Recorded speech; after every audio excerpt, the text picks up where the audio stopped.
And you need to do a bit of research. Silicon Valley, you're not going to want to hear this, is lazy. Lazy. And I don't mean lazy as in don't do hard work or work long hours or productive.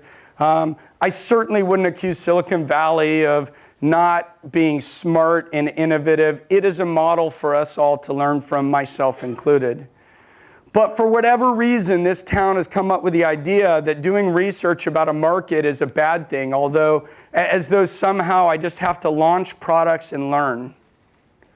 But the most basic of research, I'm not talking about writing an 80-page Word document. I'm talking about doing a spreadsheet, some basic economics.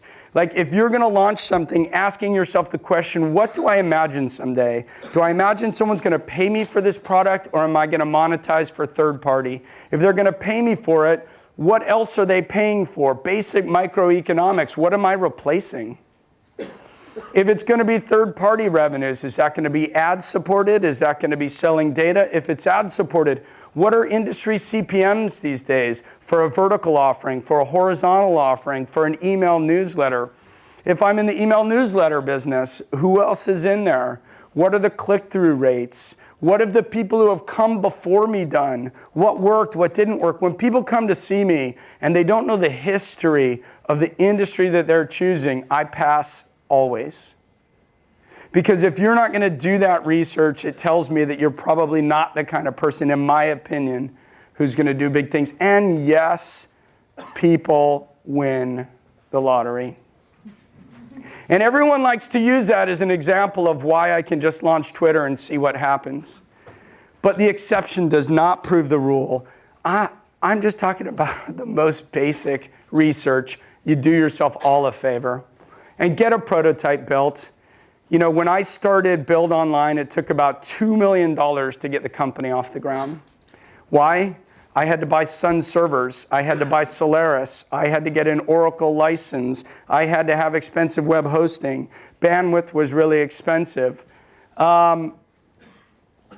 It's no longer the case.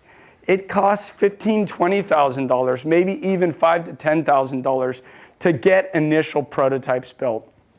And so I see, and I guess, I don't know, are there engineers in the room, software developers? Can you raise your hand if you develop software? So for all you people, you have a huge advantage, which is you can do most of this yourself.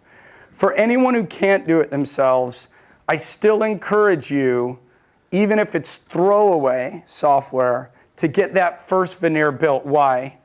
All the stuff Steve Blank talks about, going and testing it with customers. They can't visualize their way into deciding if you've got an interesting offering. It is far better to sit with HTML mockups and walk people through what you do and get feedback on that and say, well, what are you using today to do this? And how would you imagine working through this workflow? Or you know, how much would you pay for an offering like this? And being able to show people, and when you're raising money, being able to show venture capitalists what you have is almost a requirement these days. And I still see a lot of people who are pitching ideas of what they want to build. And I just don't think in 2010 that's acceptable.